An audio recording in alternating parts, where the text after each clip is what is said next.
I want to start off on talking about mayoral control. Yes. So in this legislation, there's a piece that would revamp the Panel for Educational Policy, what's better known as PEP, on the New York City School Board. Yes. So it says that the chair of the PEP will be selected. There'll be three people selected to the mayor for him to choose, or he or she, whoever's the mayor at the time. One by the Assembly Speaker, one by the Senate Temporary President, and one by the Chancellor of Board of Regents. Correct. Is that correct? Correct. So reading further into it, it says that if the mayor doesn't select one of those members, there would be up to 2 more groups of 3 submitted to the mayor for his selection. Correct. Is that accurate? So if we get past those 3 rounds and the mayor still hasn't selected an individual, what happens? Whoever's mayor at the time would have to select somebody from round number 3. So is it a shall select, where the mayor would be required to take one of those 3 in the Yes. 83rd group? Yes. Is there any mechanism if the mayor does not select the person? Is there any type of penalty? There's nothing in this statute, but the mayor would then be out of compliance with education law. And how would we hold the mayor accountable for being out of compliance with education law? I would believe that the Commissioner of Education, State Ed, could take certain actions to make sure that the city would be in compliance. Okay. If the mayor did not select one of those last 3 candidates, and the mayor had valid reason, what would the appeals process be?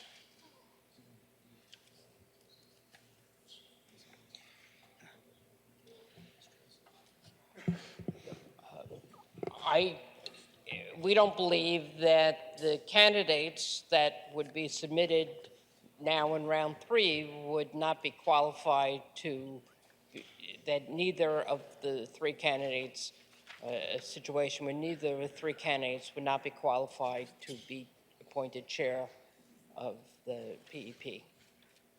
So, based on this legislation and reform that's an extension for 2 years, we, as a legislature and as the Board of Regents, believe that we'll definitely find a candidate that will be selected? Yes. Is there a possibility that that may not happen? We do not believe so. Is there anything that could guarantee that? The letter of the law will be clear that the chair of the PP should be selected by one of these 3, or the scenario you described, one of these 9 candidates that was submitted to the mayor. So the legislation in this bill does not clearly define if we do come to a roadblock after that 3rd attempt and it can't be and the mayor maybe refuses to select the person because they don't think they're qualified enough for them. Correct. Okay. All right, so I guess we'll be discussing that in future years. Moving on to basement dwellings. Yes. In that piece, it says that someone who resided in the basement apartment, they would have the right of first refusal if that basement apartment fits the criteria to be modernized and it be legalized. If the resident moved out 6 months before the owner decided that they were going to create that new legal basement apartment, and they haven't lived there for 6 months, but they were the last tenant, would they have the option for the right of first refusal?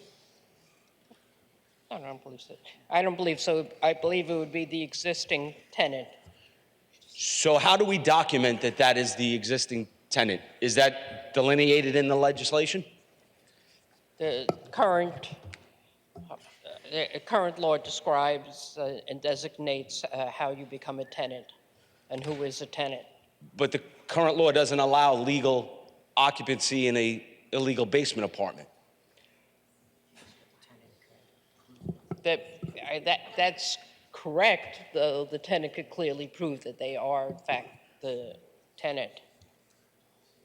But if no one resided there before the 6 months that they moved out, after the 6 months that they moved out, would they still be considered that last tenant? Because in No, the they would not have a tenant. They would, by moving out, they would have broken the tenancy agreement, whether if there was a lease that expired or if they were month-to-month tenant, then by vacating the premises, there would no longer be a tenancy in so, place.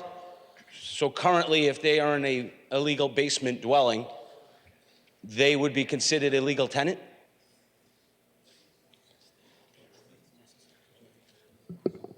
They, now, they would meet the definition of tenant under our law in relation to this provision. Okay, I'll move on. I think that we're going to have some clarity in the future, I think, on that. I'm going to move on to the New York City speed limit, 20-mile-per-hour zone. Sure.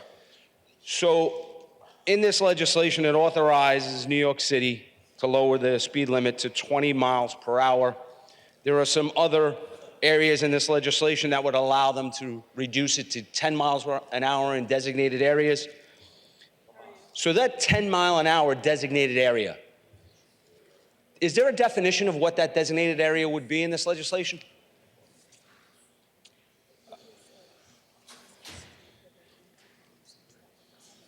It's a street where traffic calming measures are going to be used, and I'm sure you're, as a fellow New Yorker, you're familiar with currently, by a number of schools in particular, there are reduced speed limits. So I believe that is some of where it would be anticipated that those reduced limits might be reduced further. Okay. So currently in this legislation, it'll say that school speed zones can't be lower than 15 miles per hour. That's why I didn't mention those, because I knew that was already standard. I think what you may be referring to are those neighborhood slow zones, which were a pilot program, and they were able to be reduced to 20 miles per hour with speed bumps. So this would allow that now, those neighborhood slow zones, to be lowered to 10 miles per hour. Is that what you're indicating? Yes. Okay. All right. In this legislation, it actually states that the city cannot lower it to 20 miles per hour if they choose to do so outside of Manhattan. So the other 4 boroughs, if it's on a highway, which is known as a street in the 4 boroughs with 3 lanes of traffic going in the same direction. Is that correct? It's vehicle travel lanes, 3 vehicle travel lanes in each direction. Same direction, correct? Right, outside of Manhattan. Okay. So a question I have for clarification. So a street like Highland Boulevard in Staten Island, it's 3 lanes in each direction, but one of those directions is a designated bus lane only. Would that bus lane be designated as a travel lane, even though most travelers are restricted from using those vehicles during certain times? And if it's an off-sidewalk, middle-of-the-lane bus lane, then they would be prohibited at all times? Yes, the answer, just to restate what you said, 3 vehicular lanes in one direction, in each direction, right? So the bus lane under this legislation would allow for traveling in the bus lane, but only restricted to buses still would consider it a travel lane, even though the general public is not allowed to drive in that lane?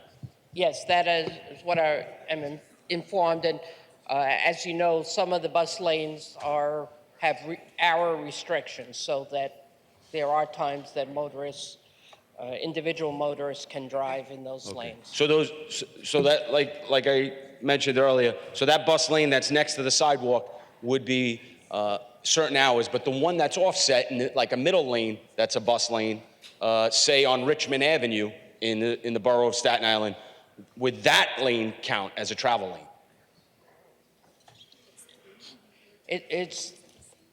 It's 3 vehicular travel lanes in the same direction, and not being so familiar with some of the roads in Staten Island, not the road that you described, I believe the answer is yes, that it would be exempt.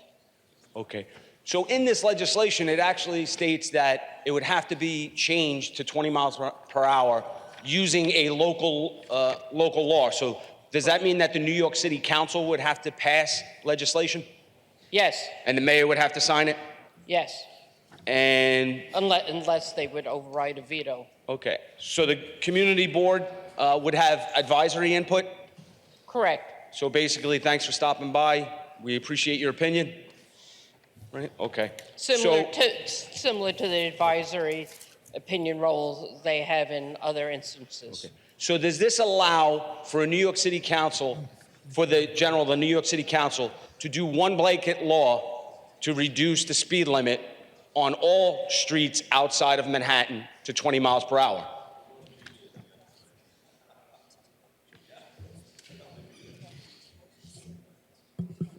It does allow them to enact a local law that would make 20 miles an hour the default speed limit throughout the city of New York.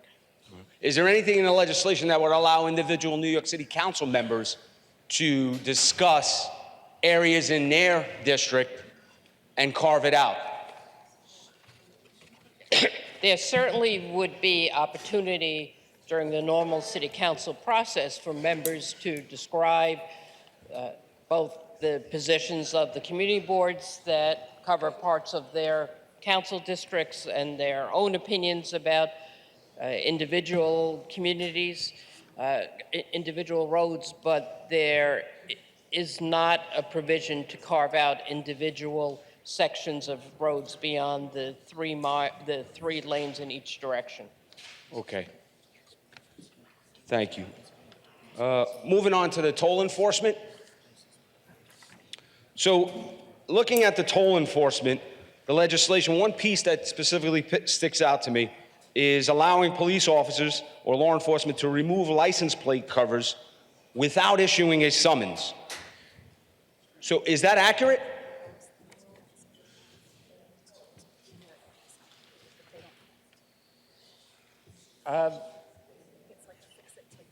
My understanding, it's sort of like a fix-it ticket where they can ask the driver to remove the illegal license plate, or that license cover, and if they do so, they would not be issued a ticket.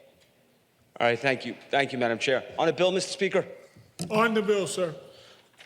So just to note, I think we're going to have an issue with mayoral control if a selection cannot be made after those 3 rounds. Obviously, we've noted today that there is some little issue there that's going to have to be addressed. Basement dwellings, discuss that. Speed limit. Just remember, speed cameras will now be able to be issued at 31 miles per hour.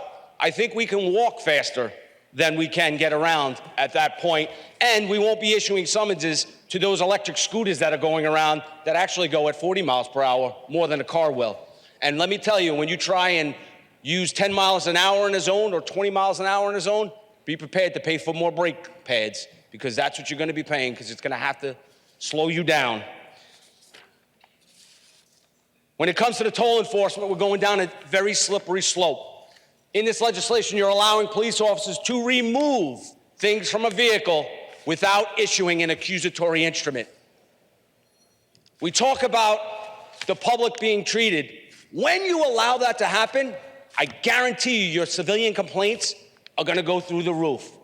And when you're discussing it here in next year, 2 years from now when they do this, and you stand up here and you try and do revisions because of complaints to police officers, this is part of it.